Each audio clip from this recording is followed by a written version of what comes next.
Going. All right. What's good? What's good? What's good? You tune in Apartment 5B podcast hosted by your man Kill. I got my squad with me in effect. As always, DJ Rec, one out of Houston. What's going on, good brother? Same old, man. Just trying to stay safe and trying to catch this COVID, man. I understand, good brother. My brother Vague out of Brooklyn. What's going on, man? Good, man. It's chilling. Yo. White Henny also. So there you go. There you go.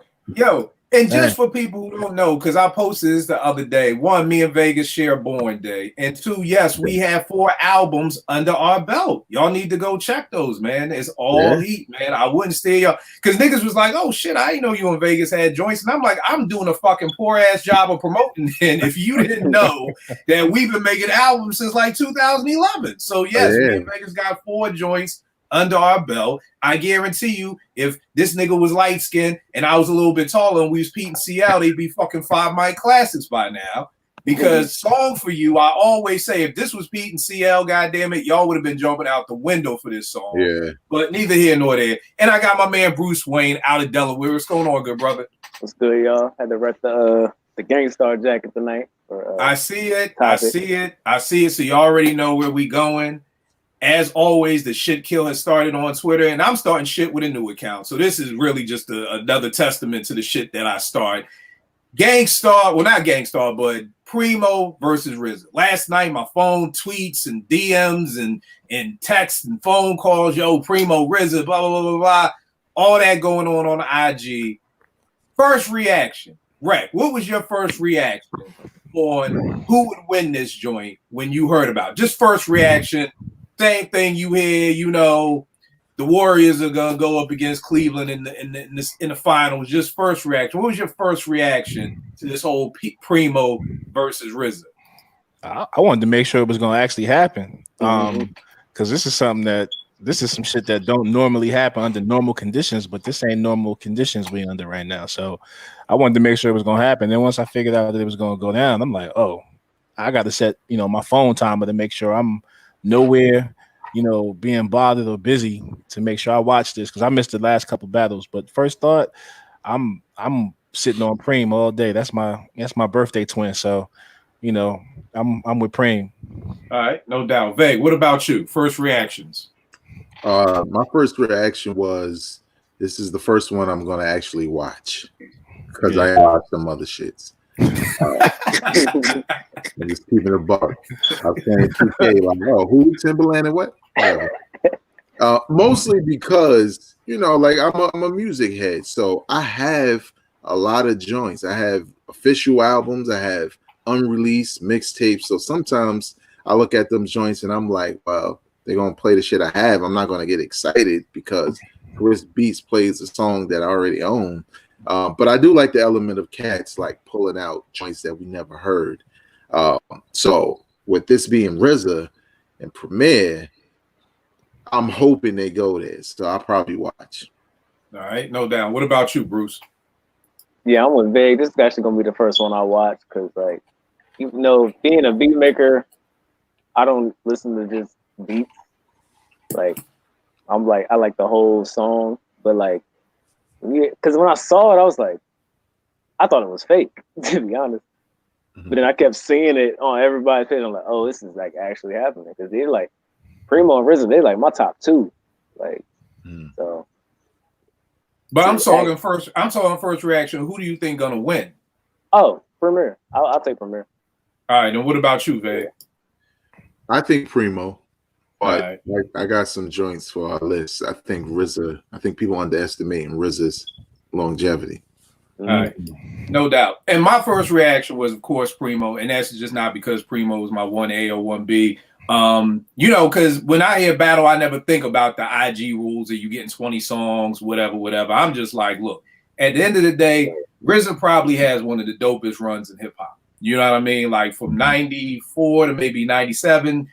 You talking somebody that's damn near untouchable. But then again, Primo's run is kind of crazy because the first time I heard Manifest, which was crazy when that came out because it wasn't nothing sounding like Manifest, I was 14. The Prime album came out, I was 40.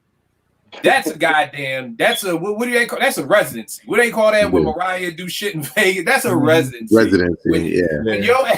When you can say I was 14 and that nigga still was dropping shit when I was 40, like that's a residency. But then, of course, like we said, it's 20 songs a piece. So you know.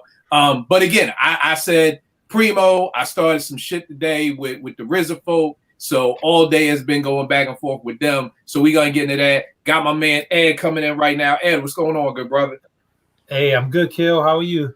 Everything is great, man. Everything is great. Tell me this, man. You see Primo is about to rumble RZA.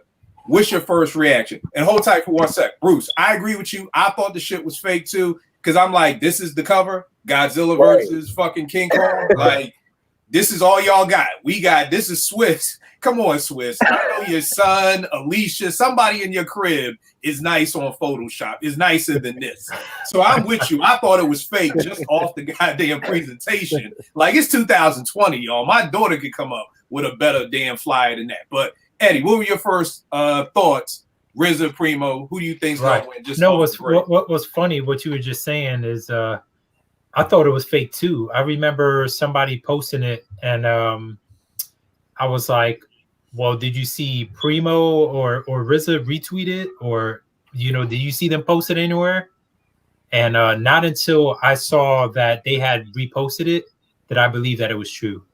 But my initial reaction is I think Preem got it. I think DJ Premier is just too deep in his catalog. I mean, you know, like everyone's been saying, I think RZA got his pocket. He got that 4 years or whatnot of his prime when he was killing shit. But outside of that, it's kind of hit and miss. And DJ Premier, he's had periods where, you know, he's worked with different artists. He's, you know, just what he's doing with Royce more recently with the Prime stuff. You know, I think he got too much. All right, no doubt, no doubt. So for everybody out there watching, what I asked the good brothers on here to do was sit down, come up with a list of your 10 dopest or fave Primo joints versus, you know, your 10 favorite RZA joints. We're gonna look at them, kind of look at each person's list to kind of, you know, break down who wins and what categories and everything like that. So DJ Rec 1, man, what are your top 10 Preem joints? All right, so I'm gonna go off the top. First one I'm gonna go with is the Craig David joint, the remix he did. I forget the name of the song, but the one with Death. Yeah. That joint was slept on. That was a banger. Because if you heard the original, then you heard the remix, you'd be like, oh shit, you think it's a whole new song. You wouldn't even think it's a remix. Take It Personal. Not Manifest, but I got the sample in my head. The joint off of Mass Appeal. Mass Appeal, Come Clean. I'm going with The Realness. Let me see. What's the joint where they had the it was a posse cut. It was a posse cut on Well, I'm the man. Yes. I'm the man. All of them beats. Oh, yeah. All of them beats. All of them beats. I'm going with the Shaheem remix. He did a remix for Shaheem. The cats, I don't know if they heard. What are you talking about? DeWick, of course. Gotta throw DeWick in there. Let me see. Join off the Trespass soundtrack, the remix to that. That joint is fire. And then Paula Perry's joint. Oh yeah. Paula Perry's joint. That joint is fiercely slept on. Paula Perry's joint, Unbelievable. All right, you at your 10, good brother. You at your 10. Okay. You at your 10. Okay. And then, what's your RZA joints? Ooh, one off the Ghostface joint. Now we can stop right there, and this is where the problem is going to come up. I was going to save this till the end, but one of my peoples, I tweeted this, and then one of my peoples sent me something that Guru said, and it's exactly what I'm about to say. Okay. There are 4 RZA beats that during the span of life that I was like, yo, this motherfucker is on a whole nother level, and that nigga ain't do them shits. Oh, damn. The problem is you can never say that with Premier. You can never be like, oh, that motherfucker did come clean. Oh shit, he didn't do that. Dap did that. Okay, well, forget about that. Okay. Like when I heard Brooklyn Zoo for the first time, I was like, yo, I fucking quit. I was like, I quit. This nigga may be better than Preem. And then it was like, nah, he ain't do Brooklyn Zoo. I was like, oh, okay, well, cool. I was like, man, when I heard Nutmeg off Supreme Clientele, I was like, God damn, this motherfucker just made me. It was like, no. Then I heard one, which is Juju from the Beat Nuts. And I was Juju like, did that? Oh, yeah. Juju did that. And I'm like, shit. And then when I heard Iron Man, I was like, yo, this goddamn, I quit. Fish. This nigga RZA. Supreme I quit. I was like, I quit. This nigga did Fish. No, he didn't do Fish. No, he didn't. So this is the problem that, and this is just a little tidbit for everybody watching. Right. You won't, anybody, I guarantee you, favorite record, anybody who does it, you can pick your favorite record. Ain't nobody gonna sit here and name no Premier beat, and then somebody gotta be like, oh shit, Primo ain't do that. That's just not gonna fucking happen tonight. So just a tidbit for all you RZA people out there, but I'm sorry. So you have to get rid of one. And let's try again. Get rid of one. So I'm going with Kennedy, Cream. I'll put Fourth Chamber in there. Shadow Boxing. I'm gonna put Rawhide in there. Rawhide was a banger to me. Incarcerated Scarfaces. I hope he did that. Yeah, he did that. Yo, I say this. If RZA ain't doing Incarcerated Scarface, let's just stop the show. Just talk about watch on Netflix right now. That nigga better do Incarcerated Scarface. Yeah. Assassination Day. And let's see. Woo Where was a banger to me. I love that song. Yeah. And then my last one, I'm gonna go with Projects.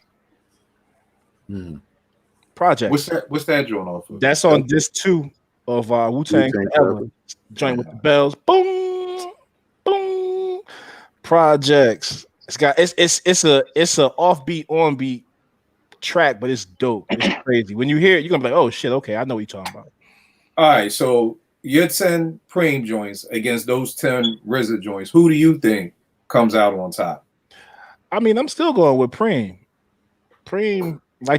You just, one of the things that you alluded to, and this is something that I didn't really even think about because it's not put out there like with the Drake situation and how that is. You can say that there's joints that you think he did and he didn't do. Fourth Disciple may have done something, Mathematics may have done something, or like you said, Juju did one. I didn't even know that.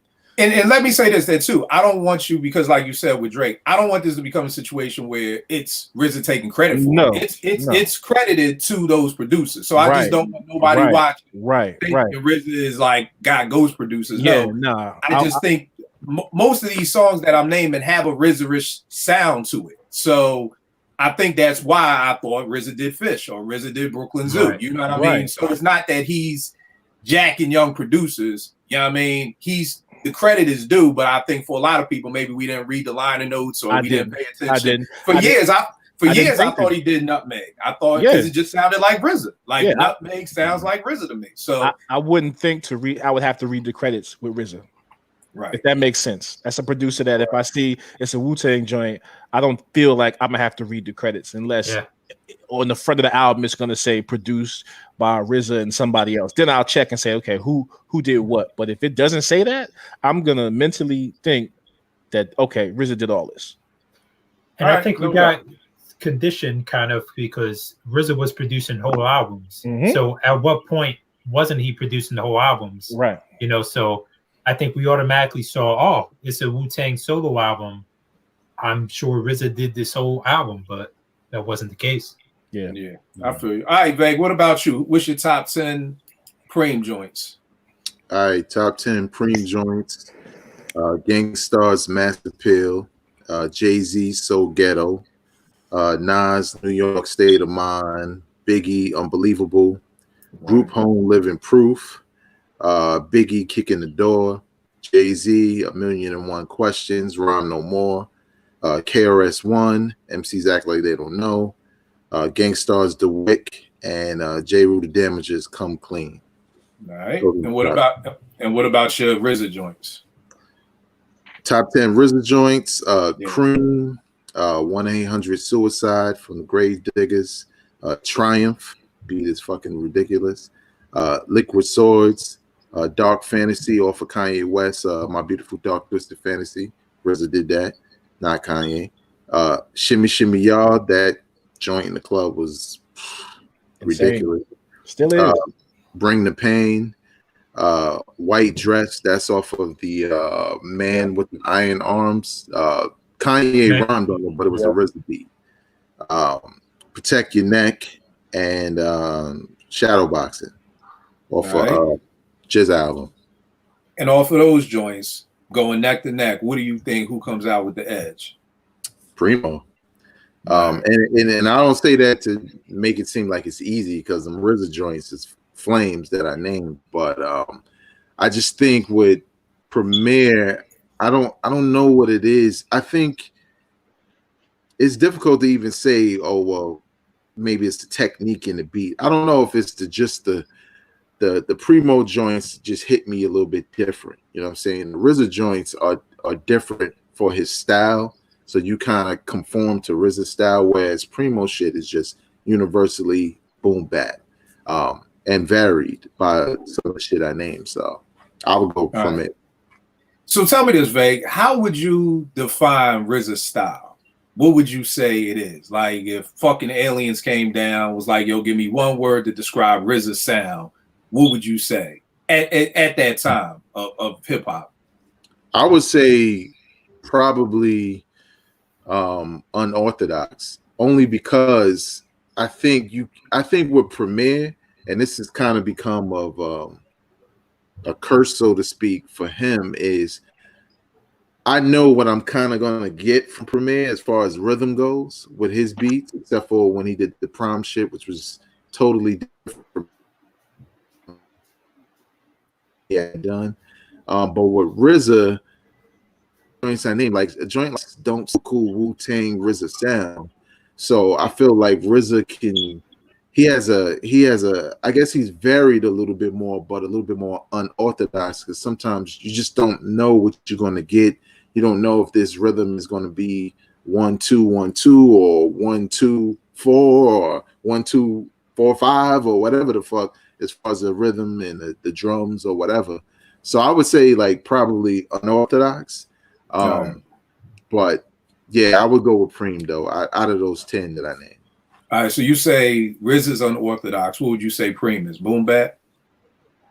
Or what word would you choose? One, a word to describe Primo's sound.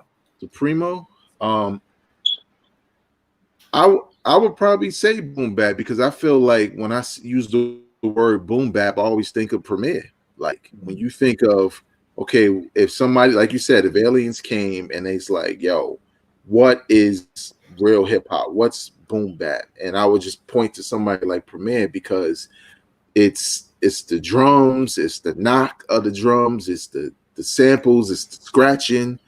Like he just makes real hip hop beats, whereas RZA, not real, but he just makes traditional hip hop beats, whereas RZA, I feel like, can go different in different areas and different modes as far as his style. So even though it's still hip hop, it's still boom bap. But Premier is more like, what you getting and you know what you came for, and it's like boom bap, real hip hop or whatever. All right, no doubt. Rep, what would you use to describe RZA's style? Vague took my word. I'm gonna say for RZA, offbeat, on beat, if I can make that one word. Yeah. And what for Preem? For Preem, I would say pocket. Right. James Brown is a heavy influence on him, and you can tell because his shit got the swing, but it's all in pocket. It's all in pocket, and every time you hear somebody rap on it, that's what you're listening for, how they're in pocket with what he's presented to you. You don't get that from many producers. And his pocket is perfect. It's never been where you be like, his pockets is on point. All right, no doubt. Bruce, what about you? Top 10 RZA. I mean, top 10 Preem, then top 10 RZA. All right, top 10 Primo. I got the big picture intro. Mathematics. Nas is like. Boom. The None of Y'all Better off the Jadakiss album. Any Type of Way. Big Daddy Kane. Bring It On. Go to the Streets. The Come Up. AZ and New York State of Mind. And what about your RZA joints? RZA joints. Shadow Boxing. That's my favorite one. Wu Gambino's. Seventh Chamber. Child's Play. Verbal Intercourse. Ice Cream. Bring the Pain. Diary of a Madman. Triumph and Careful. All right, now to those, you piece them together like that. Who you got coming out on top? It's close, but I would say Premier. All right. Why? It's just like the songs I named like off of like every song I named off the Premier joint, I would listen to for days straight. Like it's just something like you can't just listen to these songs as a once. It's just like they just stick to more than I say the RZA joint. All right. And what word you would use to describe RZA? His style. I would say cinematic. Okay. Like, especially like when you hear like his produced albums, they're all feel like a movie. All right. Like, and what about Preem? Primo, I would say I would say consistent because you know what you're gonna get and you know it's gonna be high quality. So I think he's probably the most consistent ever. All right. No doubt. What about you, Ed? Your top 10 Preem and then RZA joints. All right, for DJ Premier, I got Mass Appeal, Come Clean, J. Rue the Damager, Boom. Oh man, that's probably way up there for me. Unbelievable. MCs Act Like They Don't Know, Mathematics, Dwick. Had to throw that in there. Kick in the Door, Nas's Like, and Living Proof, the title track. All right. And what about RZA? For RZA, I got Cream, Shadow Boxing, Ice Cream, The Long Kiss Goodnight, the Biggie joint. I got Bring the Pain, Tres Leches, the Big Pun joint, Guillotine, Fourth Chamber, Daytona 500, and Snakes off that ODB. Right. All right. So you named your joints. Who comes out on top? I gotta say, slight edge to DJ Premier, and I think the only reason why it's that close, I'll say, is because I was able to pick my favorite RZA joints, right? But I think if it goes on much more, then the margin of victory is going to sway even more towards the DJ Premier side, if that makes sense. No, makes perfect sense. So yeah, I give DJ Premier the slight edge. I just feel like, I mean, for what everyone said, but I think, the songs, the songs itself are more timeless, if that makes sense. Just everything just fits together perfectly. The beat, the MCs on it. I think like Rec said, he's in the pocket. So I feel like when an MC comes on a Premier beat, the flow that they give you and everything is just, I guess they could be more in the pocket because DJ Premier's in the pocket, if that makes sense. And then the icing on the cake is the scratches. He always comes with the perfect scratches for them joints. Right, right. So what would your word be to describe RZA? RZA, I'd say can't say unorthodox. Yeah, I already said that, but I think damn.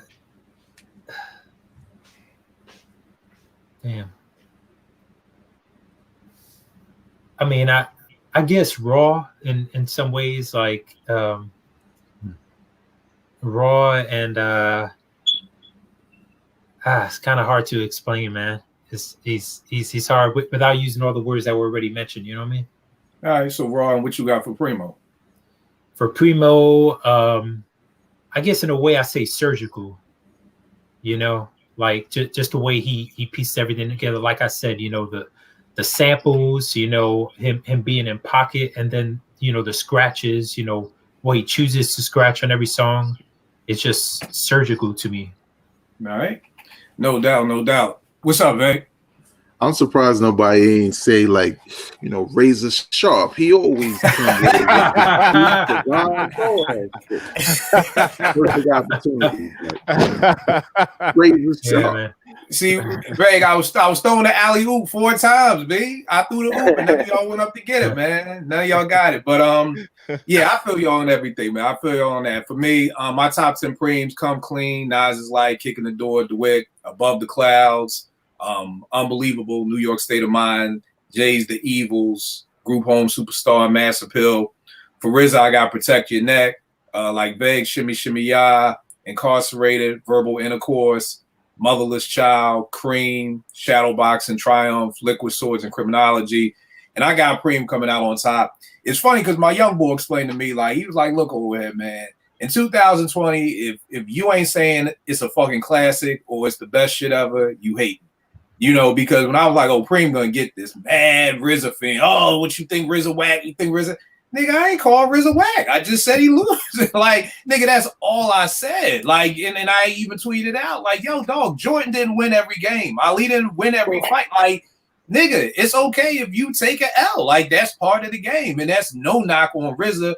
But to me, when you're talking about two people who are that close, you know what I mean? Like, this is when you start nitpicking. It's like a horse race where you gotta get like a photo finish. Like, niggas are gonna have to start nitpicking to say, you know, different things. And for me, it's funny because I did a Primo versus RZA mixtape I'm gonna post tomorrow, and I got the idea from like all my other covers from a Blue Note album cover, and the album cover, I forgot who it was, but it said Swing and Soul.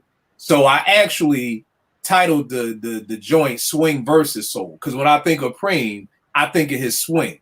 And for people who don't know, a producer, you know, and the MPC is infamous for its swing, and it's just the way that you can make your drums go. So if you program drums like bump bump, you add that swing to it, and you get the bump. You get that extra little. And Primo swing is just crazy. And then with RZA, it's soul. Like for me, yo, like a lot of people when RZA really started popping, a lot of people weren't really using soul samples like that. You know what I mean? Cats was.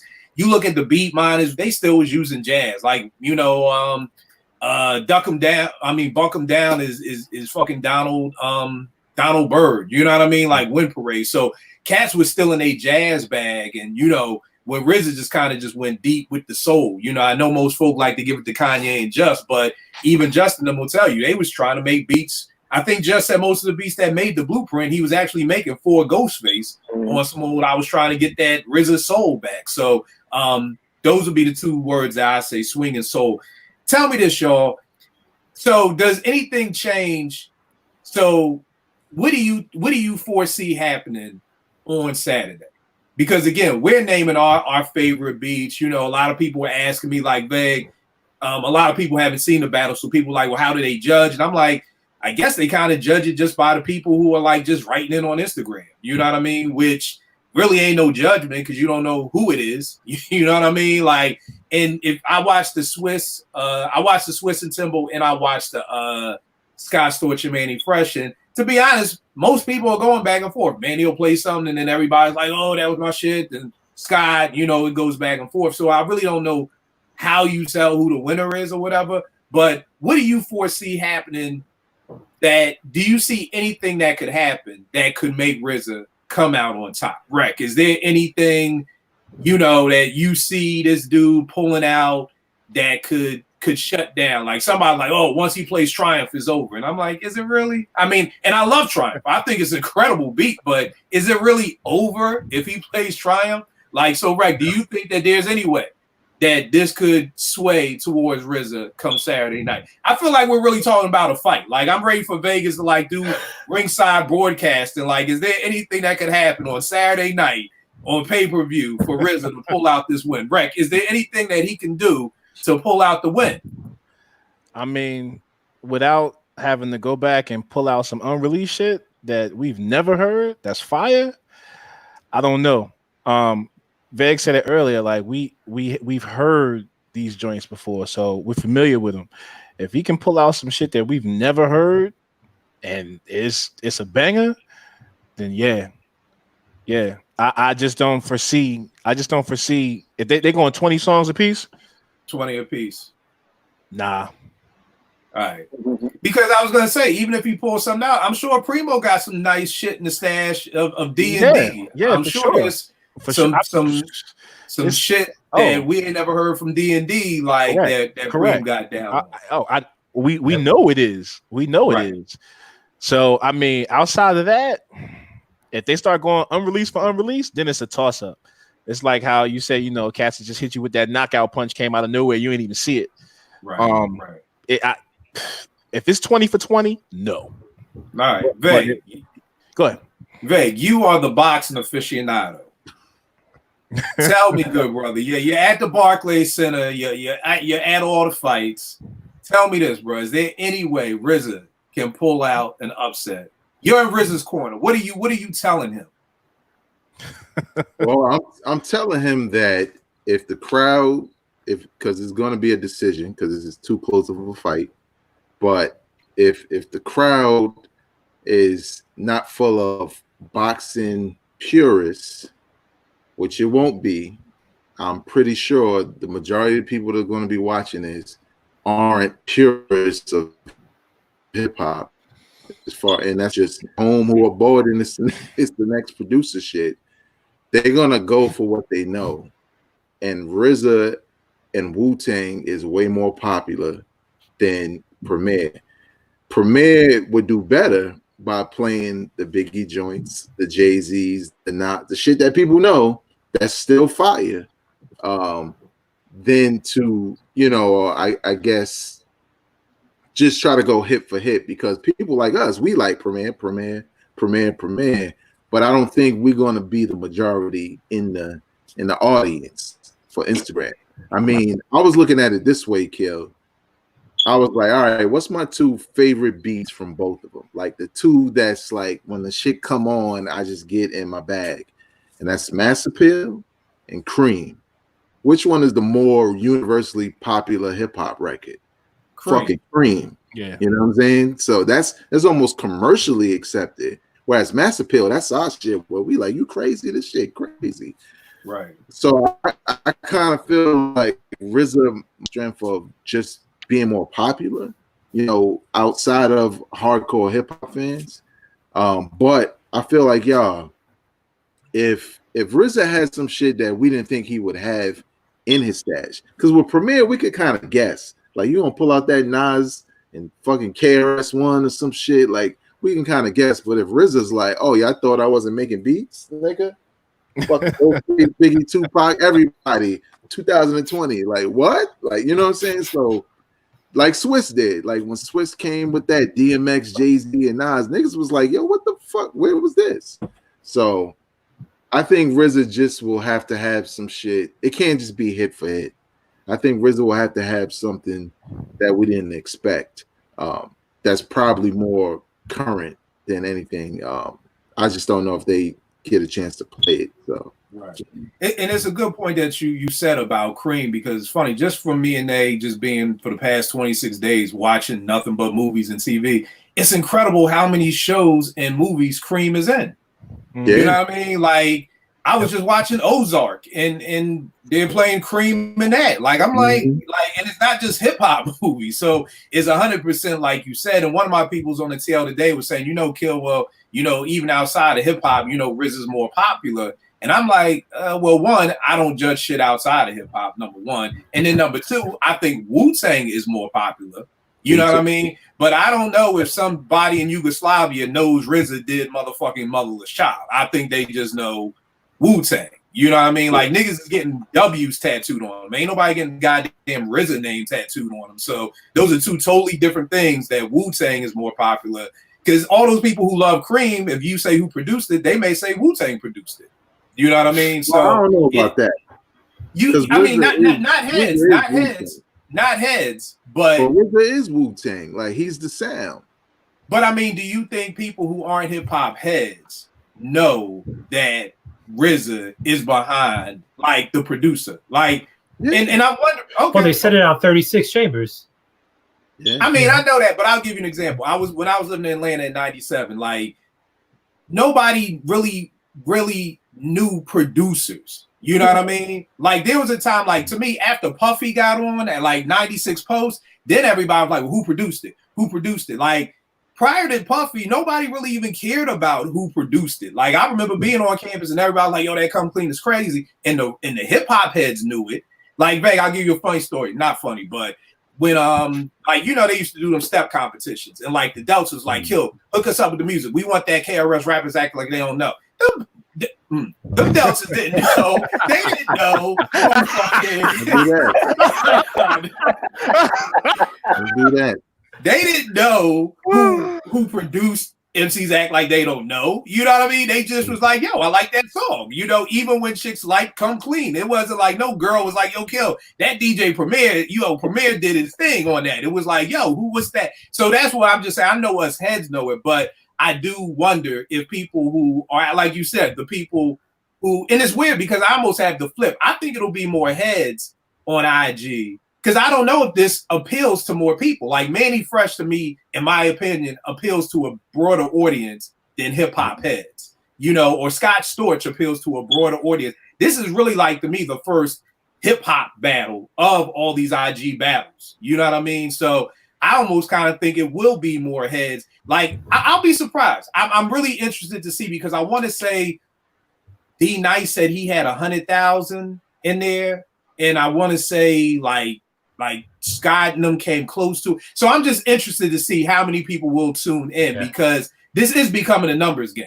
You know what I mean? D Nice had D Nice had about 160,000. Yeah, it was crazy. And then I don't know if you peeped the joint he just did with Black Thought. They had a little sit down and D Nice was explaining how really over the time period it was over 1 million people in there. You know, like people would come, leave, come back in. So it's really becoming a new way of like being able to floss on niggas. Like, yo, I went platinum. Oh, I got this many spins. Now it's gonna be, nigga, I hold the record for IG Live. Like I got 100,000. So I'm really interested to see how many people will tune in, you know, for this battle. Because I see the hip hop heads love it, but I just wonder if it'll go over, babe. I think the thing is most people, like the examples you gave, really kind of favored, as far as the songs, kind of favored casuals not knowing Premier. Mm-hmm. But I think it's different with RZA. I think with RZA, people knew he's the architect of Wu-Tang Clan, from the kung fu shit to the beats. I think they came out that way. Whereas with Premier, we know because we're the ones who check the liner notes and be like, oh, Premier did Come Clean and he did this. We kind of tracking that, but I think people know of Premier, but they're more familiar with RZA as a producer, and you know, because he's done scores and shit like that. So I think it'll be a lot more people outside only because of RZA, not necessarily because of Premier. Like we'll be there because we like, yo, it's RZA and Premier. Right. But I think it'll be more hip hop heads in there than it was in the other battles. Cause shit, I wasn't there. So. No doubt, Bruce. What do you think? Is there anything you know that? Because keep in mind, people watching this is not. Don't think I just called up 5 niggas I know who was all gonna say Premier. I had no idea who these brothers were gonna be. Because I know niggas gonna be like, Kill, come on, you just called 5 of your friends who all want to say. I had no idea what these people were gonna say. I didn't expect it to be everybody. I didn't expect it. So for you, Bruce, is there anything you think Swiss can do to win come Saturday night? You just call them Swiss. Yeah. I was about to say you mean the RZA. Well, there you go, RZA. I mean, no disrespect. I'm being dead ass. No, it's day 26 of a quarantine, niggas. It's a pandemic. I'm stuck, man. I'm stuck, man. Eddie, we do like 3 shows a week now. I feel like we on late night with Jimmy Fallon. I don't even know what day of the week it is anymore. Bruce, RZA, is there anything RZA can do to pull out this win? Well, and hopefully if Primo has some technical difficulties, like his Wi-Fi messing up, maybe. Okay. I see you, brother. You on some Karate Kid, like sweep the leg, like you like yo, you like sending niggas over to RZA crib, like yo, dead that Wi-Fi, son. Yeah, win by default. Yeah, I don't know like the rules of the beat battles, but I would say RZA will have the advantage in terms of like the element of surprise, I guess, because he's more, his sound is a little more diverse. So yeah, if he put out some stuff like maybe with like an artist we wouldn't have expected him to work with, or is it like, are they playing songs or are they just playing straight beats? No, they playing, well, from what it's been in the past, it's been just playing songs. It's just been songs. And to me, that's one of the things about this that I'm like vague. Each time there's a battle, I'm like, I'm not tuning into that shit. And then something pulls me in. You know, I'll see something trending because I'm like, vague. I got all these songs. Like, do some shit like what Eddie Murphy say on Saturday Night Live with Stevie Wonder, like, nigga, you want to impress me? Drive a motherfucking car. Like, yeah, you playing the piano blind ain't shit. Like, nigga, drive a car if you want to impress me. Like, I'd rather see a beat battle like, yo, we gave RZA and Premier the same records. They had a week. Here are the 5 beats from these records. Now play those shits. I'm definitely tuned into that. Or if you're telling me, Vague, I don't know if you saw it, but they had this other joint with RZA and not RZA, Swiss and Timbaland, where they weren't on IG. They was in their cribs and they were playing unreleased beats. I was like, yo, that shit is dope. You know what I mean? Like, yes, I would watch that. I'll send you the link to it. It's like Swiss is in his garage and Timbaland is in his crib, and they're playing just unreleased beats. Like, Timbo played a beat that had the 10 Crack Commandments acapella over it. That was dope. You know what I mean? Like, I'm like, yeah, I watched that. But to just sit here and like watch y'all play y'all songs, like, so Bruce, I'm sorry, Bruce, back to you. That's like the rules of the battle. It's like basically RZA plays a song, Primo plays a song, and then you just go up until 20. Okay. Yeah. All right, so you got nothing. You got nothing. Okay, you got nothing for me. You like, yo, nigga, just keep swinging, nigga. Just keep on swinging. All right, Eddie, what about you? You got any advice for RZA? Yeah, I mean, I think he just gotta bring his best. The thing is DJ Premier, aside from being a producer, he's a DJ. So he knows how to work the crowd. I actually kind of expect, even though, you know, these beat battles, they're just playing beats, whatever, or the songs, I totally expect DJ Premier to be behind his turntables, standing up behind his turntable, playing it that way. And since he knows how to work a crowd, I think he could kind of read the virtual room, so to speak, and navigate that. I'm not quite sure if RZA could do that. And, you know, a little part of me kind of feels that RZA it's possible that RZA might get a little bit out of touch as far as like what people might want to hear. So hopefully he just brings his best and, you know, hopes that maybe, you know, he's able to, you know, win a couple head to heads, but we'll see. Yeah. And I'm like, Bruce, I got nothing for him. What's up, Vague? To Eddie's point, Eddie's basically saying, RZA, remember you from the past. Do not have Danny Terrio picking up the fucking beat. All right, please. Right. Somebody said that to me the other day. I was like, yo, if that nigga plays anything from Bobby Digital, he should just be disqualified. Like, just nigga, don't even think about like if I'm the only way I'm getting RZA focused, nigga, you are not doing no mushrooms, you ain't doing shit. I need you sober for this shit. I need you focused for this shit. And outside of, like I said, some old Danielson sweeping the leg and cutting off, you know, Primo's Wi-Fi, like I just don't see it going there. And again, that's no diss to RZA. It's a very close battle. RZA has incredible, huge songs, and trust me, I say it all the time. It's all about what speaks to you. And so I'm not. If somebody said RZA, I'm not mad at that. Like RZA, that's a legitimate win. This isn't like fucking Premier versus motherfucking I don't know E Swift. And that's no diss to E Swift because he got beats, but I mean he just doesn't have. So this, I'm not saying it's a walk in the park, but I'm saying it's going to be a good battle. But I just don't see RZA, like I think Rec or whoever said, just pulling something crazy out the tuck, just something crazy. Like, and the beat is crazy, and like you said, the lineup isn't just gonna be like, oh, here's a Deck album that got, you know, lost in the flood. You know, like, no, nigga, you have to come with something that's a whole nother thing. This whole flood thing. Does anybody know what really fucking happened with this flood? And the reason why I'm asking that is because I was always under the impression that the flood happened after Iron Man. Then people was telling me today it was 2 floods. Now I was like, whoa, now it's 2 floods. This flood is more infamous than the real flood of the Bible, because somebody told me the flood happened at his house in the basement. Then he moved to an apartment in Jersey and put the disc up, and then a pipe burst. And I'm like, nigga, go to church. Something is not right with you and God. If you've been in 2 different floods, one hit you from the bottom and one hit you from the top. Bro, go to church, give your life back to Christ, get back to the mosque, do what you gotta do. But then somebody told me that the flood happened around Meph's album, and that's why Tikal sounded so rushed, because Def Jam needed it.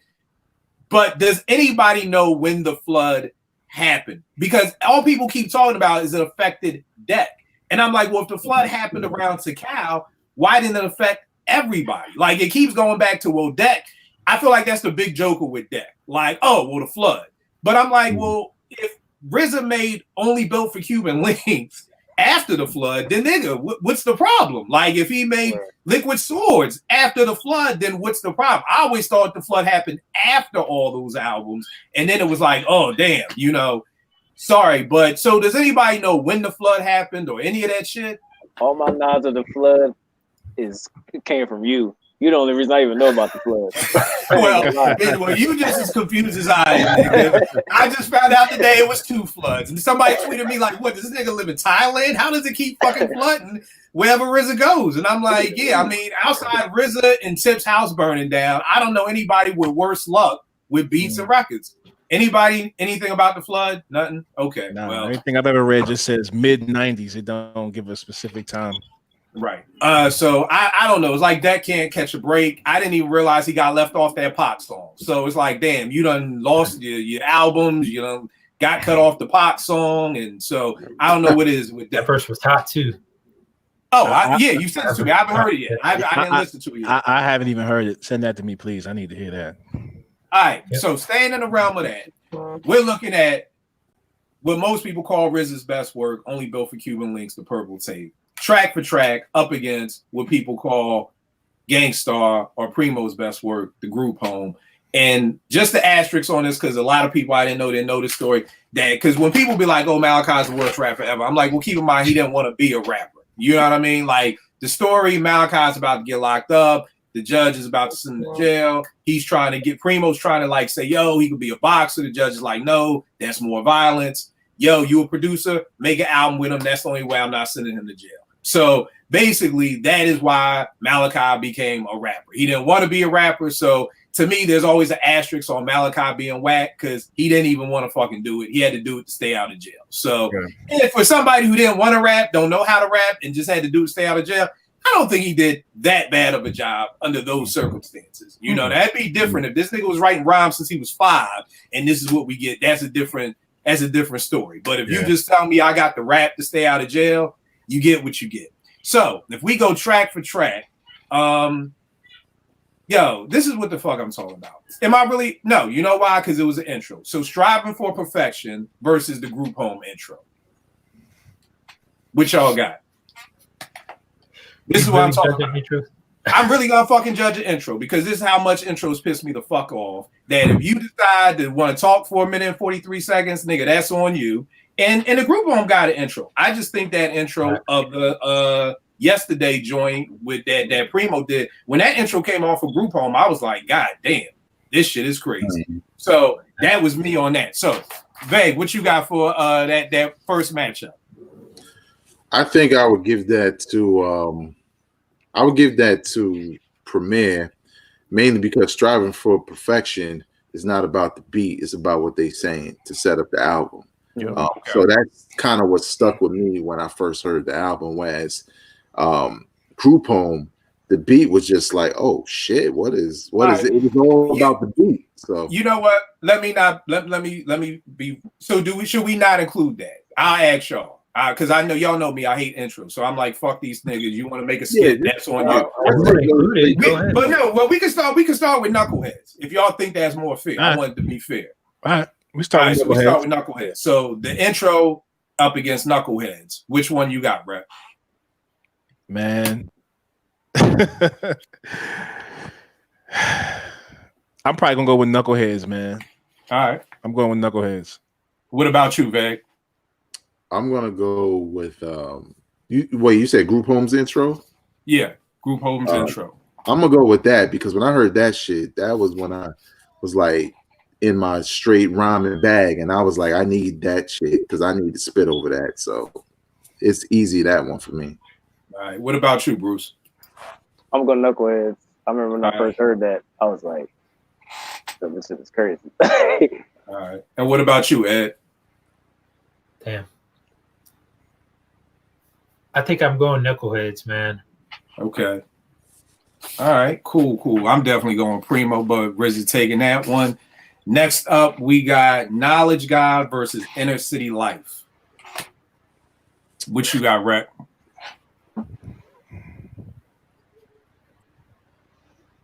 I'm gonna probably end up going Inner City Life on this one. That the way that shit just came on, I was just like, okay. It wasn't the intro for me. It was that was the song that had me like, okay, let me really check this shit out. All right. What about you, Veg? This is difficult, right? Because I listened to Cuban Links ever since it came out, mainly because of the beats and the rhymes. Whereas with Group Home, I only listen to that shit when I want to because I don't care rhymes at all. Right. So when you know what? I'm like, what's this is my fault, and this is my fault, y'all. Keep in mind, we're looking at beats. We're not talking about the songs. So I need y'all to kind of if y'all can, I need. That's kind of the problem, man. I don't remember that. Yeah, I've heard the album. It's just been so long. Like you say, Knowledge God. I'm like, oh, Knowledge God, because that's ingrained in my memory. Now there's some Group Home joints on there that once you say it, I'll remember. But I'll base it off of that. Shit, Knowledge God, because if I remember certain Group Home joints, then I know they made an impact on me, basically. So all right. Do that. All right, no doubt. What you got, Bruce? Oh, Knowledge God. That when it goes from the strings and then it changes to the piano, I was like, that sounds crazy. All right. What you got, Ed? I got Knowledge God on that, but I kind of feel like since you said it was about the beat, is it too late to change the first joint? So I feel like the beat on the intro was better. No, you can change it. Yeah. All right. I feel like the beat on the intro was better than with Knuckleheads. All right, but what you got for this? You got Knowledge God? Yeah, for this I got Knowledge God. And I got Inner City Life, but RZA takes that one. With Ed's switch, Preem takes the first one. Next up, we got Living Proof against Criminology. Rec, what you got? All right, man. So like you always say, funny story. First time I heard Criminology, I did not like it. It was me neither. I think my ears was too stimulated. It was too much shit going on, and I just couldn't focus on the beat. Now, as time went on, I love that fucking song. So just based off of that, I'm going with Living Proof, because when I heard that, I was like, yeah. Like there was no thought behind it. I was like, yeah, this shit's fire. Criminology, I probably didn't like for at least 2 years. Like it was if I had to skip a song on that album, it would have probably been Criminology that I would have skipped during that time. All right, no doubt. What about you, Veg? I feel the same. When I first heard Criminology, I didn't like it. Shit was just too noisy and sporadic to me. But I think Raekwon and Ghostface made me like that beat. Because they just knew how to spit over it. Again, I was rhyming back then heavy, and that was one of them beats where niggas put that shit on. I was like, I'm out the cipher because I ain't rhyming with it. schizophrenic ass beat. But Living Proof is crazy. And I'll say this, just in general for this whole discussion, when I made my top 10, I went back and listened to the tracks just so I could get that feeling, because I know what was in my head, but it's different once you hit play. And some of them RZA joints, they knock different. You know, you start saying, I don't know if Preem's gonna win everything. You know what I'm saying? Like you hear shadow boxing, if he played during Instagram, I'm telling you, once you hear it again, you're gonna be like, shh, it ain't gonna be that easy. So I feel like this one though, Living Proof is easy over Criminology for me. All right. What about you, Bruce? Yeah, I remember the first time I heard Living Proof. It was just like, you just looked at it, like, whoa, what is this? Like, it just was. It wasn't in my top 10, but it's probably in my next 10. All right, Primo no doubt. And what about you, Ed? Yeah, Living Proof. I think for Criminology, what I liked the most was the way Ghostface was attacking it when he started his verse. But the beat, oh man, Living Proof, just amazing. And the ironic thing is, you know, this one's beating RZA with a Wu-Tang sample on there. Right, with the deck joint, with the deck one. Yeah, same thing. I hated Criminology when I first heard it. I was like, it shit sound like a whole bunch of noise. Niggas was at my mom's house losing their fucking minds. I'm like, nigga, I don't know what the fuck y'all listening to, because this shit is not no lose your mind shit. And of course, now I love it. But yeah, Living Proof, first time I heard it, my OG at the radio station, Ray, like I called that nigga immediately, like, and put the fucking phone to the speaker, like, nigga, just listen to this shit. Like, so yeah, definitely Living Proof on that. Next up, we got Incarcerated Scarfaces versus Serious Rap Shit. I'm assuming we're all going with Incarcerated Scarfaces. Okay, just wanted to make sure on that. So RZA takes that. Next up, we got Rainy Days versus Suspended in Time. Damn, that's a good matchup. Rack, I'm coming to you first. You already know, good brother. I know. I'm going to Suspended in Time, man. I love that song. It's dear to me, so I'm going there. Rainy Days, I had heard before. It didn't give me any kind of feel outside of what I heard when I was up at PRB. You know what I mean? Like, you know, you remember PRB up in Princeton? Yeah. With them joints early. So I had heard it. Didn't do anything for me out of the ordinary, but Suspended in Time, yeah. All right, Veg.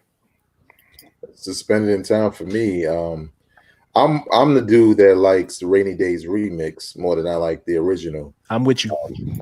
I just love the remix to the point where, like, sometimes I wish the remix was on the bill for Cuban Links. But Suspended in Time, that's one of them records I was talking about earlier that I don't have to go back and listen to it. I remember that shit. That shit was fire.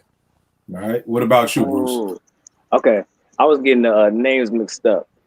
Yeah, I do remember this song. Yeah, I would have, for beat wise, yeah, I would go Suspended in Time. All right. And Eddie, what you got?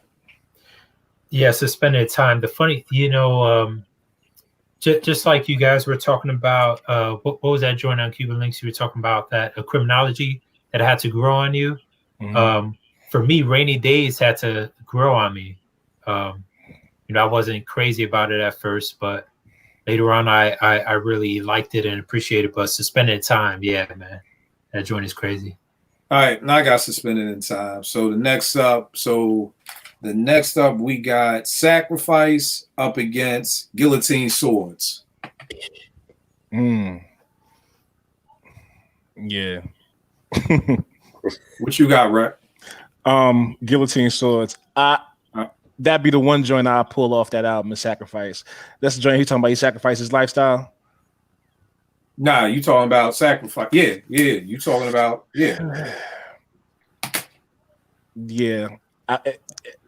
It felt like they was trying to give old boy something to kind of push him along on that joint. Nah, I'm going with the Guillotine. All right. What about you, Veg? Guillotine, easy. All right, Bruce. Damn. All right, and Eddie. Yeah, Guillotine, one of my favorite RZA beats for sure. All right, and I'm going with Guillotine too.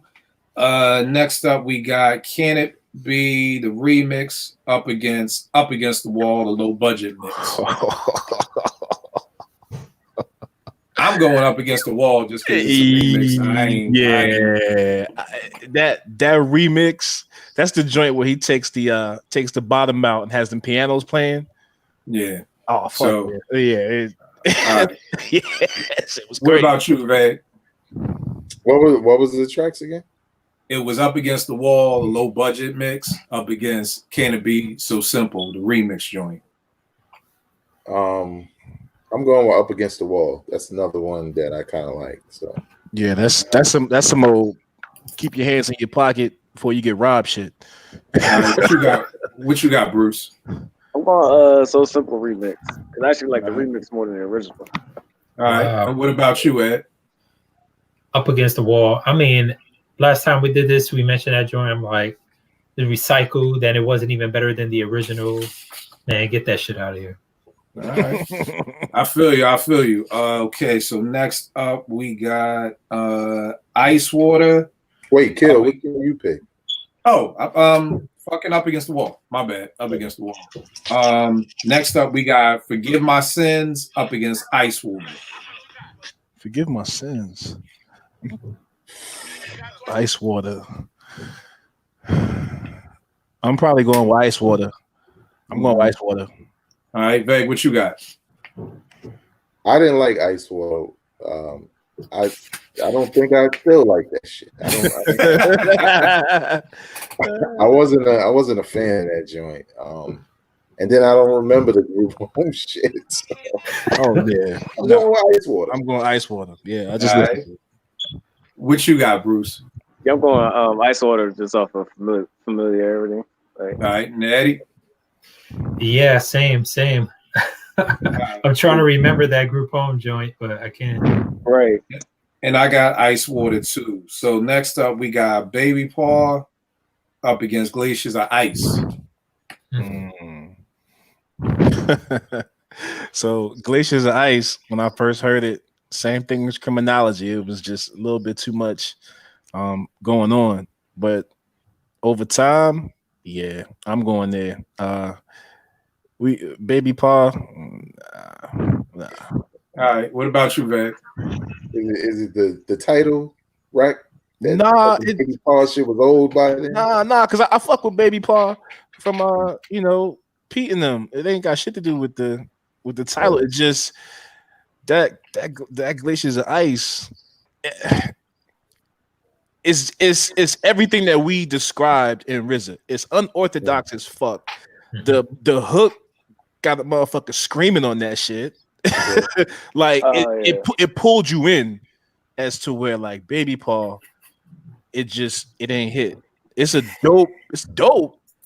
But yo, Rap, what's funny is it pulled you in, it pushed me the fuck out the car. That shit pushed me right the fuck out the car. I was like, who's this bitch screaming? What the fuck is going on? Ghost is like, this is ice, like this bitch put 50,000. I was like, yo, this shit is whack.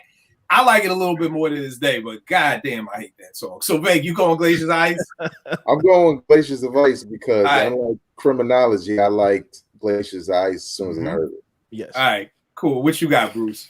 Push them out. Yeah, that's what the Glaciers Ice be. All right, and what about you, Ed?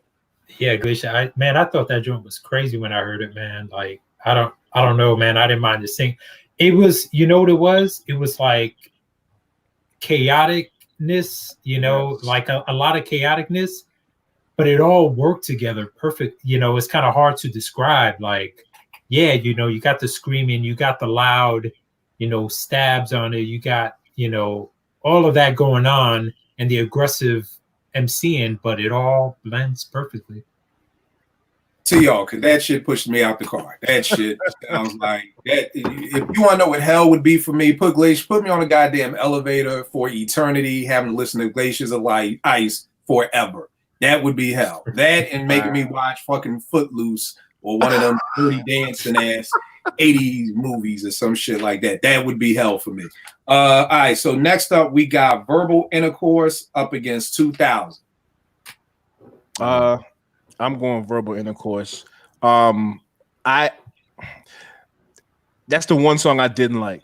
The other ones I can stomach on the Group Home album, and y'all know that's one of my favorite albums. I can stomach that, but 2000, nah. I was hoping there would have been something else, but nah. 2000, I've never liked. But Right. the other joint, Verbal Intercourse, come on, man. Like people were searching for that sample for years. And here's the wild part. Nobody should have been searching for that fucking sample for years. Like, it shouldn't. It's the Emotions record. It's the same record Kane used for Ain't No Half Stepping. Literally. Correct. If you are a digger, anybody out there who was searching, let me look at the kid. Anybody who was out there was searching for that, you are not a digger. Because it's on the Emotions album. Ain't No Half Stepping is on it. So it's on the B side. So if anybody out there who was searching, you're not a digger because the shit should have been right in front of your face. So, but neither here nor there. Vay, what you got? Verbal Intercourse or 2000? Verbal Intercourse. Easy. All right. What about you, Bruce? Yeah, I mean, Verbal Intercourse is like in my top 5. So probably my favorite beat on the album. And Ed? Yeah, Verbal Intercourse for sure. All right. And I'm Verbal Intercourse too. Next up, we got Wisdom Body up against Superstar. Is everybody going Superstar or is there some Wisdom? I don't remember Wisdom. Just wanted to check in. Don't want to make no assumptions. Then we got Spot Rushers versus the Up Against the Wall, the Getaway Car mix, which I like better than Up Against the Wall mix. But Rec, what you got? Spot Rushers was okay, but Up Against the Wall, man, either one of the two is one of Primo's best beats. So right. I'm going there. All right. What you got, babe? Said Spot Rushers and what? Up Against the my bad. Up Against the Wall, the Getaway Car remix. Yeah, that I had him backwards. That's the one where he's got the pianos in the beginning, and then right. at the break, that bass line come in. Yeah, I'm going Up Against the Wall. All right, what you got, Bruce? Up Against the Wall. The Spot Rushers, that's probably like my least favorite song. All right, what you got, Ed? Yeah, I agree with Wayne. Yeah, that was one of my least favorite on that Cuban Links, but Up Against the Wall was dope. All right, no doubt. And the last joint, I'm going Up Against the Wall. The last joint we got is The Realness up against Ice Cream. So we just going beat for beat on this, right? Yeah. I mean, that's a tough one for me because I'm trying to keep feelings and experience out of it. You can't be like, yo, I was at the strip club and I got fucking Sherry's number. It ain't got shit to do with that. Get the titties out your mind. It's not. You like, oh man, I was at the club. And Sherry I wasn't at Onyx down Delaware, nothing like that. It ain't got nothing to do with that. It's more so from a standpoint of so the realness, that joint you can beat juggle like it's one of the best beats that you can play with as a DJ from a standpoint of just knowing where your kicks and snares are, going back, treating your bass lines back and forth from a technical standpoint. Ice Cream, that joint is just a banger. Fuck, man. There's no tie. Can I flip a coin like the? Nah, there ain't no tie, nigga. I'm gonna go with the realness, man. All right, what you got, babe? Ice Cream. All right, what you got, Bruce? I'm going Ice Cream. All right, what you got, Ed? Yeah, I'm going Ice Cream too. All right, I'm going the realness. And at that note, you got RZA winning it 7-6. Yeah, I was looking as I'm looking at it. Close. Cuban Links is a longer album. I think. Yeah, I think it's an overall better album. Yeah, it's 3 songs that are left off because it just Primo ended with the realness. Yeah. So here's the thing, everybody out there watching, Veg, if you're in the corner, you should have Swiss. You should have RZA say, look, nigga, you need to do an album battle. And this is how you could beat Primo. Yeah. So that right there, here is the sweep the leg technique. RZA text that nigga Primo like, yo, what's your best body of work?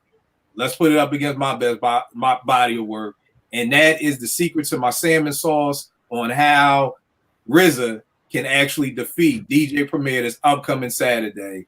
If he does, we done did that in Apartment 5B, man. Look at that. We done came up with the secret for the win. We done came up with the secret for the win. All right, so yo, outside of this, man, like where is RZA and Primo in your top 10 as producers? Like just personally, where do you place them in your top 10? Even if you don't know the number, you could be like they're both top 5. I don't know where, but what it is. But Rec, what about you? Where does RZA and Premier, come in like that? Primo is in my top 3, and RZA is in my top 10. Okay, all right, no doubt. Now you know me. I'm curious because I'm a producer. Who else is in your top 3? Because you said Primo's in your top 3. So it's Dilla and Pete. Pete, okay. Yeah, it's Dilla and Pete and Primo as far as my top 3. But RZA's not in my top 5. Okay. He probably would be my 6th man coming off the bench. Okay. Who's your other 2? Other 2, I'm gonna go Marley, and then my 5th round out my 5 would probably be Dre. Okay. All right, no doubt. Vague, what about you? I think Rec just changed my mind because I was going to say, RZA and Premier would probably be in my top 5. But am I putting RZA before Marley and Dre? I don't think so. I love RZA beats, but yeah. I think both in my top 10, but Premier is probably in my top 5, whereas RZA is just in the top or just outside of the top 10. All right, no doubt. What about you, Bruce? Both of my top 3, probably top 2, to be honest. All right, so where they coming? Where they at?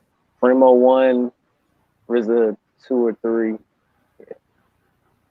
And who would be the other 2 or 3? Madlib. All right. See, something changed. Last time you was out in the hood with me, you told me Madlib was your number 1. No, he's my favorite. Oh, he's your favorite. All right. And you know what? I'm glad you brought that up, good brother. For all the adults out there in Twitter land and around the world, please learn how to take away your favorite versus the best. They're two totally different things. Yeah. You know what I mean? Let me explain something to y'all. I hated Kobe Bryant as a player. Fucking hated him, okay? And loved Allen Iverson. But if you ask me who was better, nigga, I was not going to tell you Allen Iverson was better than Kobe Bryant. They're two totally different arguments about who's your favorite and who is the best. I hated Jordan coming up. I was rooting for Utah to beat Jordan. That's how much I hated Michael Jordan. Bro, I grew up a Pistons fan. Ain't no wrong with that. You know what I mean? So Pistons and the Bulls, that was everything. That was hatred. Yeah, that was. So I hated Jordan. But if you think I'm not going to tell you he's the best ever, come on, y'all. So just come on, people. Learn how to stop the favorite. It's 2 separate things. So I appreciate you bringing that up, Bruce. And Eddie, what about you? Where do they fit for you? I gotta say DJ Premier number 1, and RZA is probably number 5. Okay. And then I got Pete Rock in there, probably my number 2. Dilla probably number 3, and it's number 4. Who was it? Shoot, RZA might actually be my number 4. Actually, now I'm thinking about it, I can't really. If it's taking me that long to think of my number 4, then it's probably RZA. But maybe Dre 5, maybe Marley. I gotta think. Yeah. All right, no doubt. And for me, I got Dilla and Primo like my 1A and 1B. If I had to pull it, Dilla number 1, Primo number 2, Marley number 3, probably Pete number 4. Then RZA may be my number 5. It's hard for me because being a producer, I'm so like fucking analytical with this shit sometimes. Right. So, I'm looking at 50 different things. Like Dilla's my number 1 because of the technical shit he did. You know what I mean? It's all about how we grade him. The same thing I was telling people about, not this IG battle, but if it was a real like battle just amongst us playing shit. It's like, well, what are we looking for? Are we looking for the hits? You know, so if we're looking for the hits, then like Vague said, you know, it's gonna probably be more RZA shit. I don't know. See, I don't know how to define a hit. When I think hit, I think 92Q or Hot 97 radio. Right. You know what I mean? So if we talking crowd, it's based on what the crowd says too, though. Yeah, like because is Kicking the Door a hit because it was big? You know what I mean? Or is Nas is Vague? Would you consider that a hit? I think it's difficult because if Premier, if they both like, yo, well, I'm gonna play my Biggie joints and my Nas joints. Premier got the more classic records with those individuals. You know what I'm saying? Like RZA got some dope shit, but I don't think people always think of, except for people like us, think of RZA when they think of Long Kiss Goodnight. Maybe they don't even listen to that. You know what I'm saying? Yeah. Not really realizing like, yo, the RZA is on Biggie's album, as opposed to knowing that one Premier track that was featured on these, you know, huge hip hop artists. So I kind of feel like there's going to be a lot of hip hop heads in there, but there's going to be a lot of random people in there who are just going from battle to battle, and they're going to go with what they recognize. And for Premier, he would have to play Biggie, Nas, Jay-Z for those people to say, oh, I remember that Jay-Z joint so ghetto. That was tough. Whereas with RZA, like Wu-Tang is like, it's just bigger. You know what I'm saying? So Primo has to bring the Nas, the Jay-Z joints to get that crowd part. But again, if you come out with the turntables, I don't know that, you know. But I got another thing for when you end, Kill, because I was thinking, like, since we was talking about boxing, and I know we kind of did who we think as far as favorites would win. I think we could call it, like, what's the prediction of who's actually going to win? Fuck favorites. Who you think is going to win? Right. Good point. Good point. So I think, I was at my Dilla, Primo, Pete, Marley, and Dre. Here's the hard part, Vague. I don't know if you finished this joint, the Going Off book. Did you finish this, Vague? Nope. You know when you at home, I'm almost done. Doing this shit. You on the game the whole time. Yo, here's the bad part about this book. This will have you maybe possibly reneging Marley out of your top 10 or top 5 if everything that is said in this book, because we've done this show before when I'm like, well, what if you bring the record and I'm the producer, you know, what if Kane brought the emotions, ain't no half step and join, and you know, but according to this book, you know, Kane is like, no, I brought the ain't no half stepping, I brought the ESG sample, I brought the emotions record. Like niggas is like coming with, and this story is just repeated over and over again throughout this book. Yeah. So again, Eddie, we did a show early in the week, and I was like, well, there's this word called lying that just got invented. So you know what I mean? Niggas could be lying. No, because niggas was like, well, you know, I mean, yo, Warren G said he did motherfucking hose up bitches, or what is it, bitches up, hose down. I'm like, nigga could be lying. Like, just because you said it, you know, just because Dad said he did fucking, you know, ain't nothing but G thing doesn't mean. Watch this, y'all. Guess what? I did come clean. Like, you can't lie. People can lie. Like, it's a new phenomenon right up here with COVID-19. But lying is this new thing. So, but I mean, it's just the stories is just too much. You know, it's kind of like almost like, I don't even want to say his name. I call him Candyman because I say if you say his name 3 times, your daughter will wake up missing. But it's like with Candyman, like you. I don't forgot. Right. No. I mean, you gotta say his real name. You gotta say his real name 3 times. Your daughter will end up missing. I don't have no daughter, so you can go ahead. Myron. How about that's his name? No, bump and grind.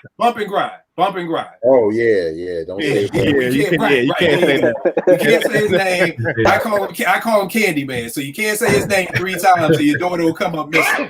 But I don't forgot what I was saying. Oh, I was saying like when you first heard it, like you hear accusation, you're like, damn. Word. Same thing with Bill Cosby. Like you heard it and you was like, word. But then when like 500 women come out, it's like, all right, there's gotta be some truth to this. So it's like with Marley, like every single person who's ever worked with Marley is like, no, I brought all the records, I brought the crates, I brought my cousin's collection over. And I'm like, after you get past like the 9th person with the accusations, you're like, God, Marley, and the worst part is then Marley's not coming out saying anything. Like Marley's not in the book at all. Like that's like the worst part. It's like, there's no back and forth. Like, you know what, Kill? I'm 3/4 through the book and didn't even realize he's not in the book. Yeah, he's not in the book. So it's like that's the problem when you have all these people making accusations about you.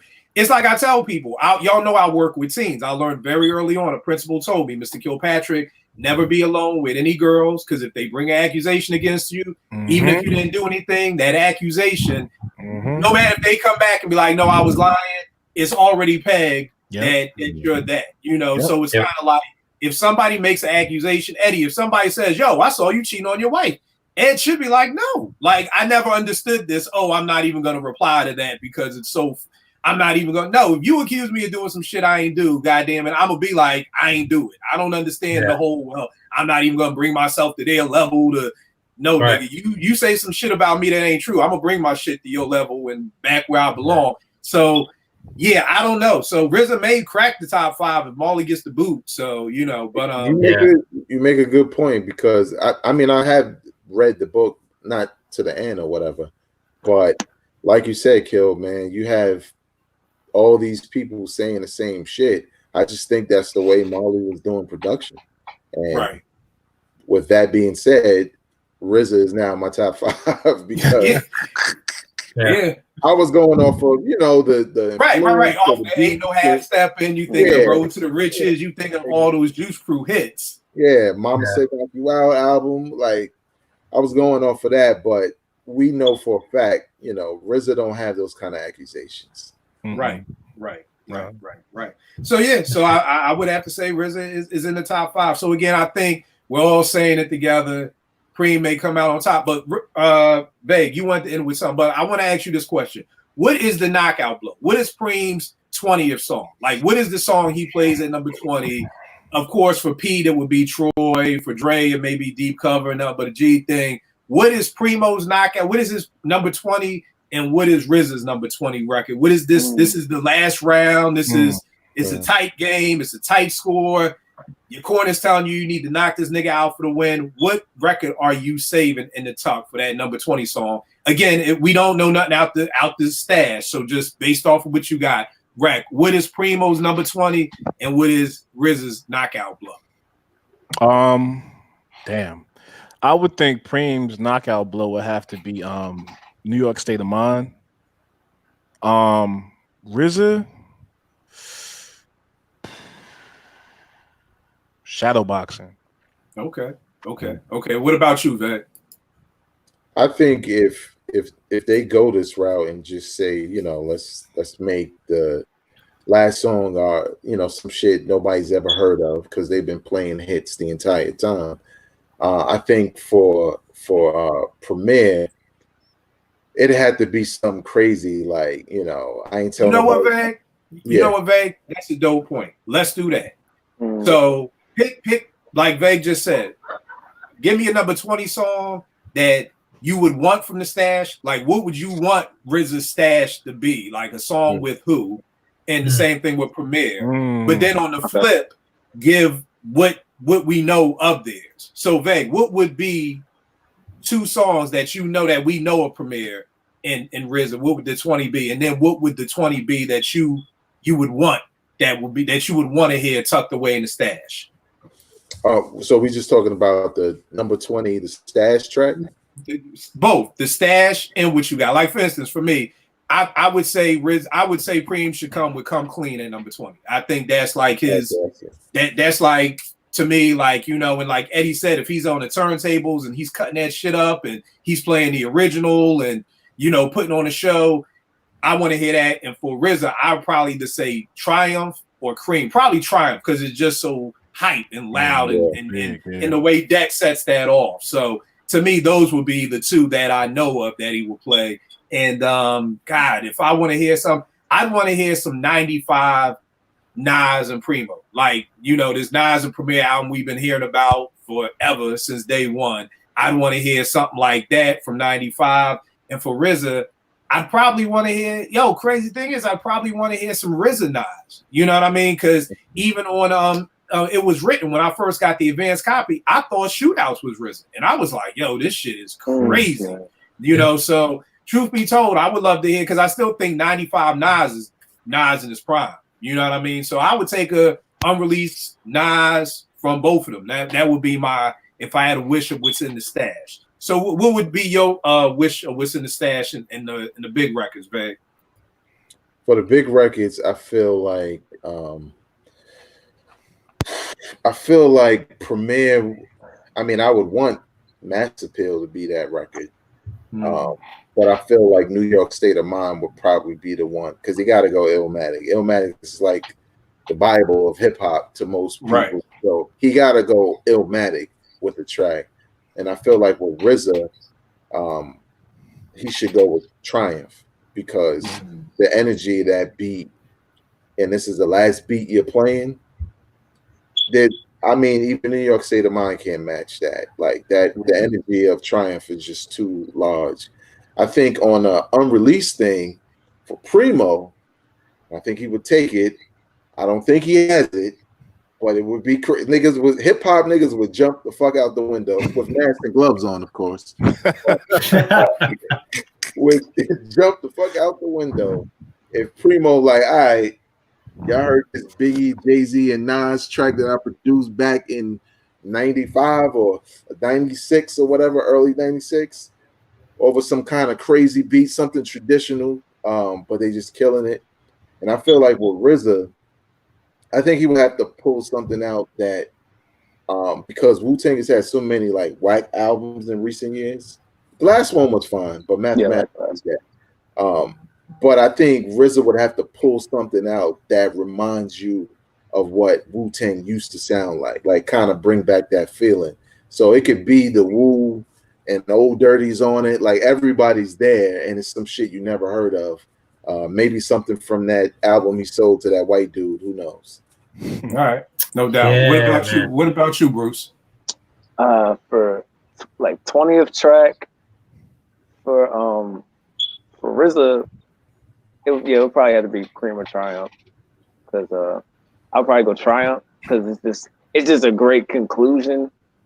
And I don't know if Preem really, I can't really think of a closer beat for Primo. Like Come Clean, that's something like you play like in the beginning. That's just how I feel.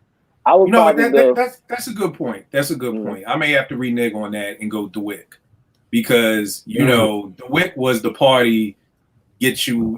So you're right. Come Clean probably needs to be earlier, and I would probably I'll go back and change mine to DeWick, because DeWick, you throw on DeWick and he's scratching up. Lemonade is a popular drink, and it still is. Like, I think that's probably the only thing, and I don't think that matches Triumph's energy. I don't think he has one really. Yeah, I think that's the closest he may be able to get to match that energy.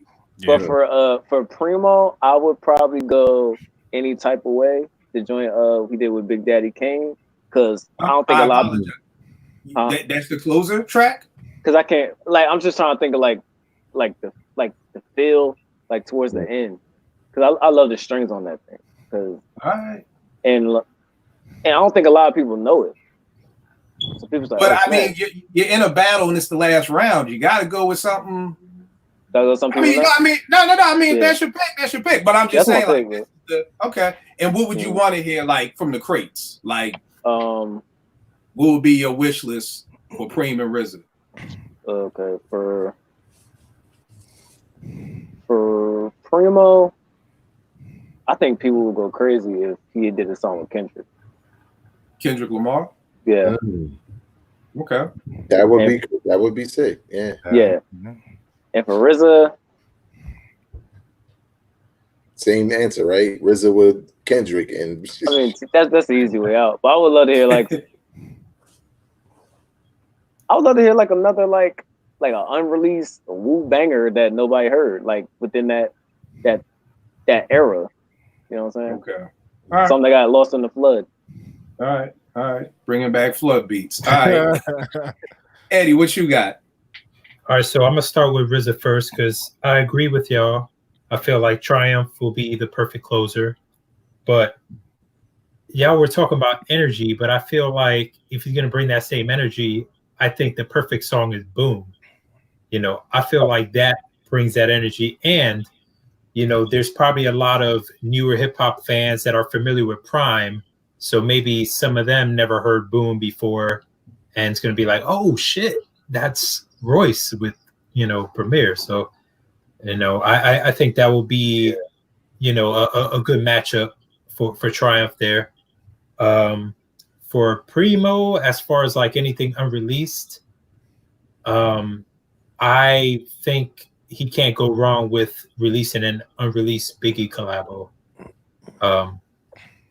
I think even more than unreleased Nas, I think an unreleased Biggie because Nas. I mean, he's done stuff. I mean, we all want more Nas, but I think because Biggie is no longer with us, and we know we could hold out hope for another actual collabo between him and Nas, but that ship has sailed with Biggie. So if he could pull something now, that'd be crazy. And yeah, same thing with RZA. I mean, if he got something in that, Martin Scorsese, whatever, that, silver gem box album, something from that's crazy.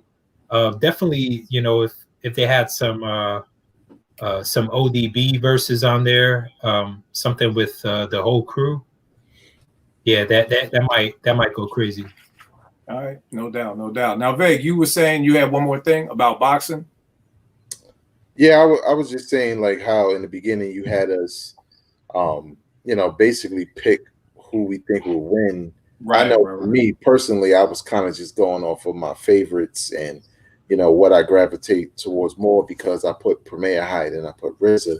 But like, what's actually going to happen? Like, who's going to win? Like, like gauging the audience, knowing that there'll of course be a lot of hip hop heads, but there'll also be a lot of randoms. Like, this ain't no exclusive club. You know what I'm saying?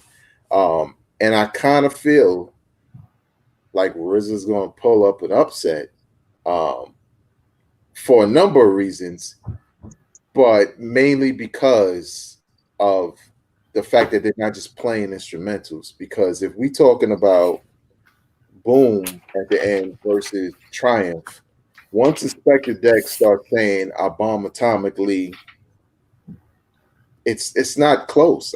It's not going to be close because the energy and that verse being one of the greatest verses of all time, and that's no slight against Royce. That's just saying, no, this is right. a verse that is remembered. Shit, there are people probably know that verse and don't even know who the fuck Inspector Deck is. Yeah. You know what I'm saying? They just know this is the nigga that jump it off. You know what I'm saying? And I just kind of feel like now again, RZA's a little different today. So I kind of feel what y'all was saying. I feel like RZA could be the cat who's just going to be like, oh, let me just pull out this shit that nobody likes, that nobody heard. Because pull out the 8 diagram joints. like pull out 8 diagrams. Like, yo, I got the slave humming in the back. Like, yo, RZA, we don't talk about the exclusive slave hook. We want to hear them joints. You know what I'm saying? I think everybody's going to approach the battle and like we're doing now. Approach the battle wanting to hear, expecting to hear certain songs. You know what I'm saying? And when we don't hear some of them songs, one of the two, I think Primo going to be in the bag. I think he's ready. You know what I'm saying? I think Primo know right away, I know what niggas want to hear. And I know niggas want to be surprised also. But RZA is unorthodox and he's the wild card.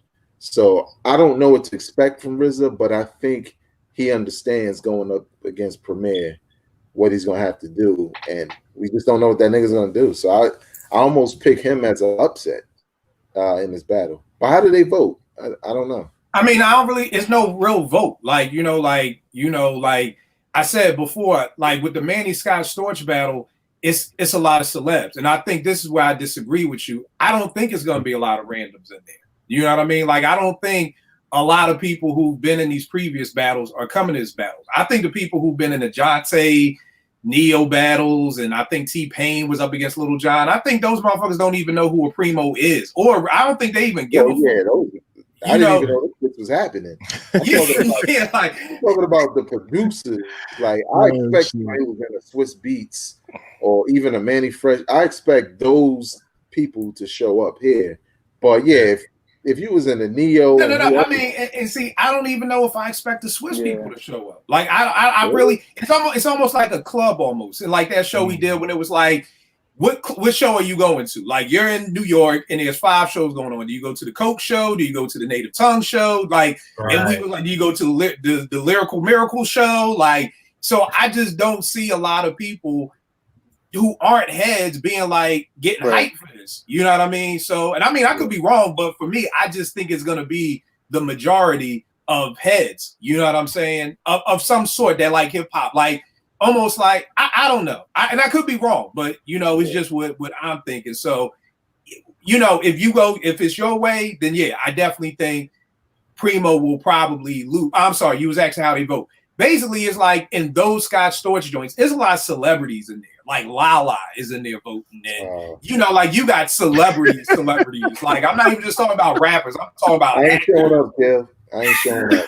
No, but that's what I'm just saying, that I don't think Lala is gonna be at the premiere joint. You know what I mean? So, and all it is Scotch Storch plays something, and people typing, oh, that was my shit, that was hot. Then Manny Fresh, oh, that shit. The only thing that really got Manny knocked off and people started like kind of dissing him was he had like these little skits that was dissing Scotch Storch. Like, he was like, Siri, play some Scotch Storch, and she was like, who is Scotch Storch? Oh, you mean the producer who squandered millions of dollars on hookers and cocaine? That's Scotch Storch? Oh, okay, I'll play something whack right now. And then people was like, yo, people was in the room like, yo, that's kind of low. Like, damn, nigga, like, we playing music like. So that's what kind of made people like say, oh, Scott won that because, you know, Manny came, you know, with the low blows. And then I think Manny saw that in the chat rooms. And then he kind of came back at the end like, oh, brother, it's all love. Let's go to church on Sunday. And it's like, nigga, you just called me a crackhead. Now you invite me out to, you know, come to your church. And now you want to link up. So I think Manny was probably thinking, oh, these skits will be funny. It'll win me over. And it did the opposite. You know, but then right back on the timeline after it was over, mad niggas from down south was like, yeah, man, he took the chip. And it's like, nigga, no, he didn't. So that's the problem. There's really no, at the end of the day, it's no like who won and who lost. It's more of just a, like good battle. We did it for the culture. Yo, love you, brother. Love you too. Keep doing your thing type thing. So it's really that's what I mean. All-Star Weekend. Yeah, that's what I mean. I think it's going to be a lot of randoms because everybody's in the house and this is the thing, and you know what I'm saying, and people are going to show up, and you know, obviously the heads are going to be typing their ass off anytime somebody says something slick or incorrect, right? But once you said celebrities, Kel, you're gonna have to tell me the results. I don't know if I'm saying no. And again, I just think it's that crowd. Like, Scott made music for the clubs, you know what I mean? So you know, I'm sure Lala's like, yo, I used to party to this dude's music. Like, I don't know if those people are gonna be like, yo, because here's the thing, Vague, and you know from being at Morgan, people think there were clubs before Puffy. Like, Puffy invented the club. Like, fuck the remix. Like, we didn't dance before. We didn't have parties. Like, yeah, people used to dance to Public Enemy. People used to dance to, you know, Wu-Tang. You know what I mean? Like, and once Puffy came on, it was like, damn, how do y'all? I don't even know how we used to dance to Wu-Tang. Is nothing to fuck with, but we did. You know, we did something to it. So I think that's the thing, that's the club. So I just think that this is going to attract a certain type of person, you know. But so I mean, if it goes your way and it's randoms, then yeah, I think, you know, more people will be on the chat talking about, oh, RZA, Wu-Tang's nothing to fuck with, you know, shimmy shimmy ya. Like, they'll know that more. Breck, what do you think? Who do you think, you know, that the crowd will pick? So not who will pick, but who do you think the crowd will pick? I don't know, man. Veg made a good point. I mean, if it's randoms in there, we don't know. If the heads is in there,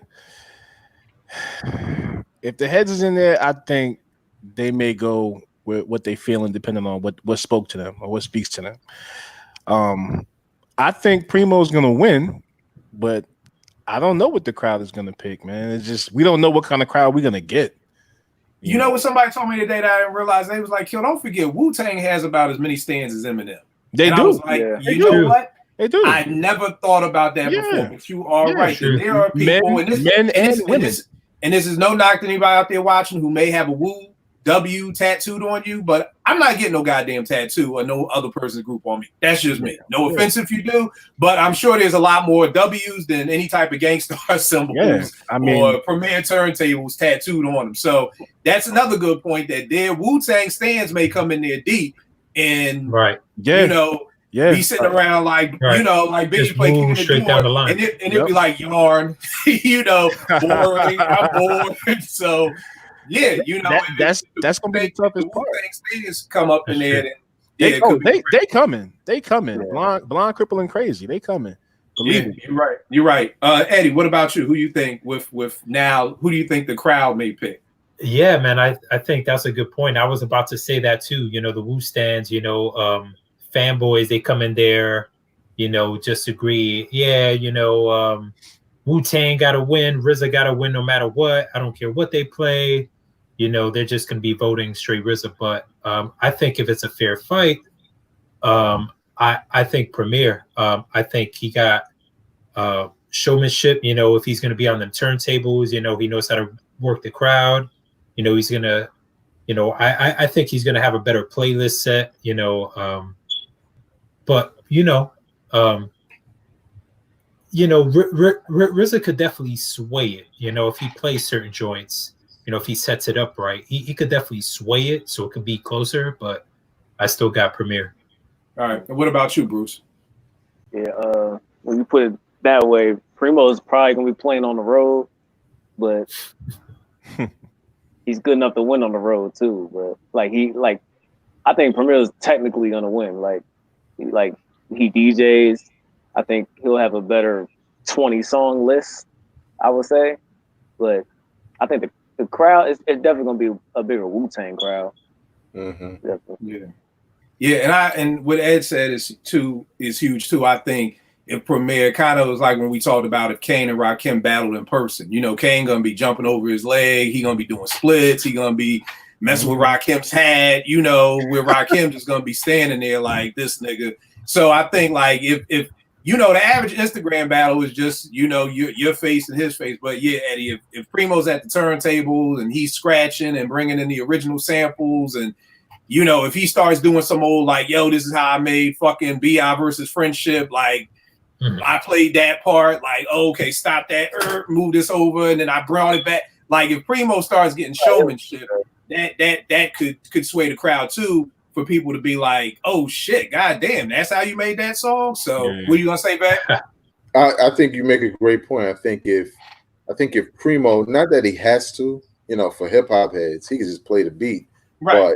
But I think if he came out on some Milk Crate shit with it, right?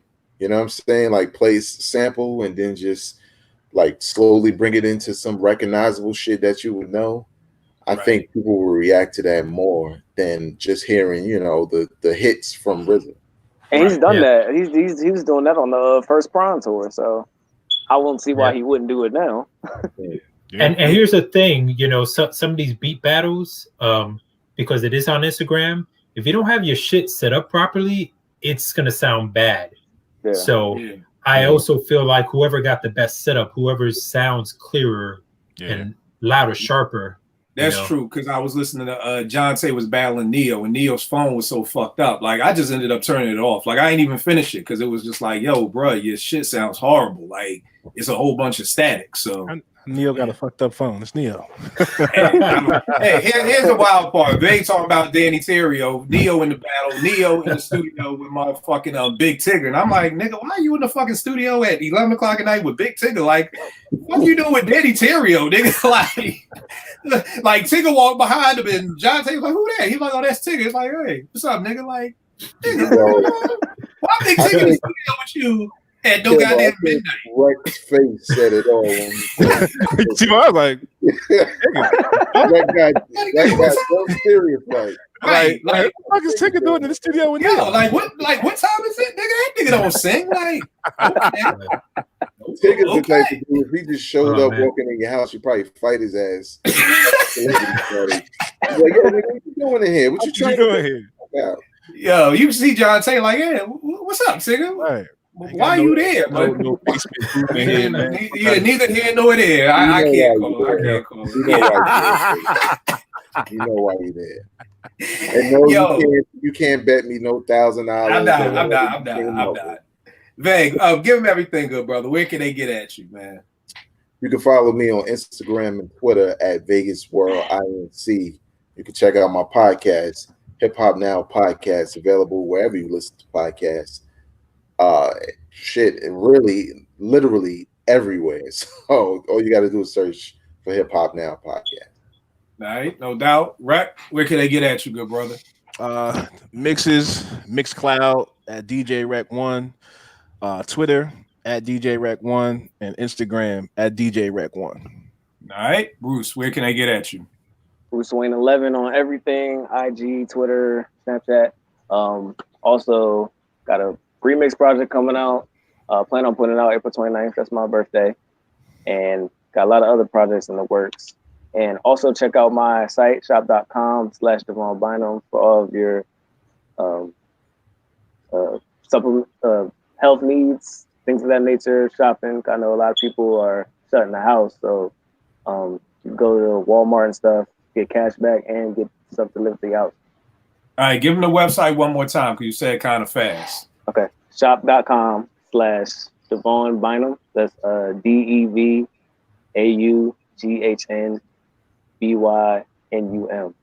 All right, and tell me what kind of helps. Tell me what kind of health supplements. Like, break that down, good brother. A lot of like vitamin C, things of that nature. They come in powder form, so they absorb through your bloodstream a lot better. And my grandma, she's been taking some supplements lately. It's helped her a lot with her diabetes. Her A1C levels were really high. It went from a 12.1 down to a 6.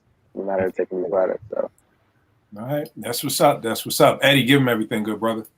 Yeah, man. Before I sign off, man, I want to shout out to everyone who was in the comments. We didn't really address them much tonight, but Sean, Mike from Speak Your Clout, Main Man. Main Man said something funny. He said, RZA was better before he understood music theory.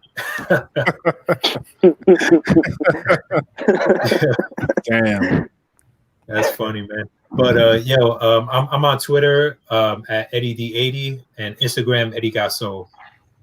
All right, and you already know what it is with me. It is Kill Apartment 5B from now on Twitter. I'm still fighting to get the OG back, but I don't know. It's looking bleak, y'all. As the weeks go on, it just gets bleaker and bleaker. So Kill Apartment 5B, Kill 889 over on IG. We'll make beats for food. Don't forget, me and Vay got 4 banging albums. We got The Gray Area. We got You're All Welcome. Then you got Keep Calm. And then the last joint you put out was Keep Calm. We Brought Friends. Featuring a whole gang of dope MCs, and we did that on purpose. So don't think, damn, these niggas got a feature on every song. It was done on purpose to have features on every song. But check that out.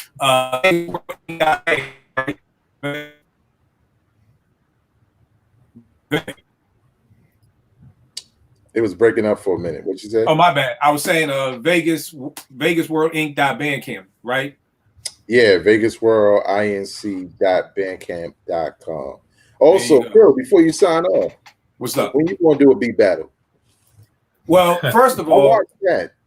I will battle. Here's the funny thing. We did a show the other day, and somebody asked me would I battle Knox. I was like, nigga, I'll battle anybody. I'll fucking get knocked the fuck out by Knox. But I will battle anybody. I mean, I challenged Just Blaze to the battle, and that nigga won. But here's the hard part. Here's the hard part with me in a beat battle, because somebody asked me this today. They was like, yo, you should do a rhythm roulette. And I was like, I can't. Like, I can't. You can't just give me a random fucking record and be like, yo, Kill, make a dope beat with this. Like, my brain just doesn't work like that. So I salute the producers who can do that. That's a talent all into itself. Like, I could. I need to sit with it. I need to. Yeah, I can't do that. It's funny.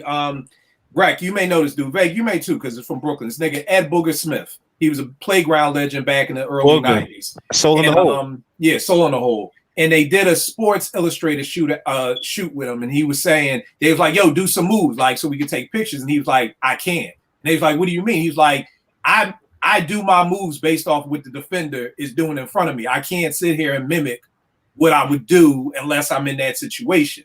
You know what I mean? And that's kind of like how I'm with beats. Like the sample literally has to speak to me to even want to make beats. So like that's the hard part with me. So number one, I applaud people who can do them rhythm roulettes. I can't do them. And two, if I do a beat battle, I want to do a song battle. You know what I mean? I want to be on some shit like, yo, Veg, me and you, let's make a song. Just Blaze, you get an unnamed MC. You make your song, and let's put the songs against each other.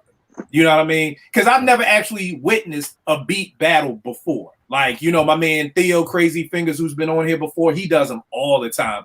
And I'm totally lost to how it works. Because here's a great example. I love the beat to Kanye's Devil in a Blue Dress, the joint that Bink did. Bink lost in a beat battle with that beat in the first round.